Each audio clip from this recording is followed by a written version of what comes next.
السلام علیکم ورحمۃ اللہ وبرکاتہ۔ حامد و وصلیًا وبعد، کل 3 اپریل کو جمعہ کا دن ہے اور پہلے تفصیل سے باتیں کی جا چکی ہیں۔ ہمیں اپنے تمام بھائیوں سے عرض پرداز ہوں کہ براہ کرم جس طریقے سے آپ نے پچھلے جمعہ کو اور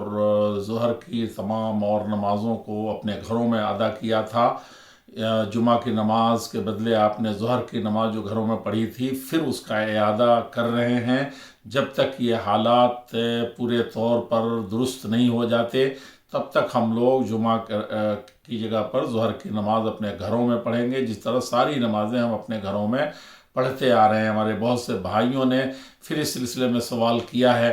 تو میں اس لیے ضرورت سمجھتا ہوں کہ اس بات کا اعادہ کر دیا جائے، گرچہ آپ نے جس طرح سے اس پر عمل کیا ہے اس کی ضرورت نہیں تھی، لیکن حکومت کے اور صحت کے اداروں کے اور تنظیموں کے جو جس طریقے سے ہدایات ہیں اس پر آپ عمل پیرا مسلسل رہے۔ اور خاص طور پر میں نے جو عرض کیا تھا اور سب اپیل کر رہے ہیں، حالات کا آپ مشاہدہ کر رہے ہیں کہ کس طریقے سے پورے دیش میں ہمارے بھائی پریشان ہیں، خاص طور پر غریب فقراء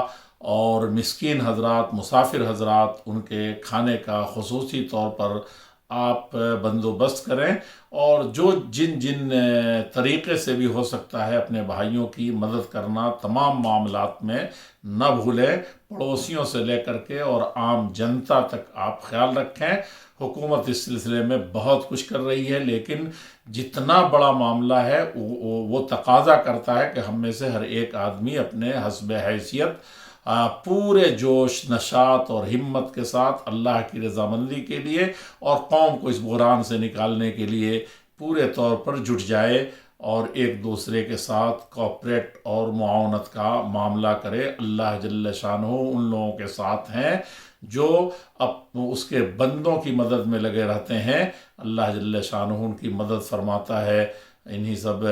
کے ساتھ میں دعا کرتا ہوں کہ اللہ تعالیٰ آپ تمام ہم لوگوں کو اللہ تعالیٰ